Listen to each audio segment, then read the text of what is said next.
মা ছাড়া দেখেন এই পৃথিবীতে কোনো মূল্য নেই। দেখেন তার মা নাই, তবুও তার এই গরুটা তাকে দুধ দিচ্ছে, সে খাইতেছে। দেখেন অনেক চেষ্টা করে। বড়ির বাচ্চা গরু থেকে দুধ, আপনারা এটা জীবনে ফার্স্ট হইলে শেয়ার দিয়ে দিবেন। আর এটা দেখেন গরু, আপনারা বিশ্বাস যদি না করেন তাহলে দেখতে পাচ্ছেন এটা গরু। অনেক বড় গরুটা থেকে সে দুধ খাইলো।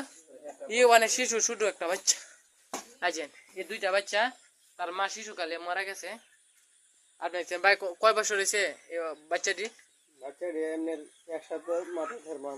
ও এক সপ্তাহের মধ্যে মা মারা গেছে। মানে তারা কি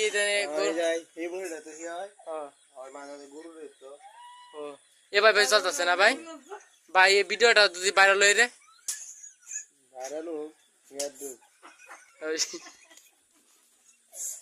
আমার ভাই বলছে একটি ছোট বাচ্চা, একটি শিশু বাচ্চা, এই বাচ্চারা ভাই অনেক কষ্ট করে ভাই পালতাছে। আল্লাহ যদি মানুষ না মারে বা ছাগল না মারে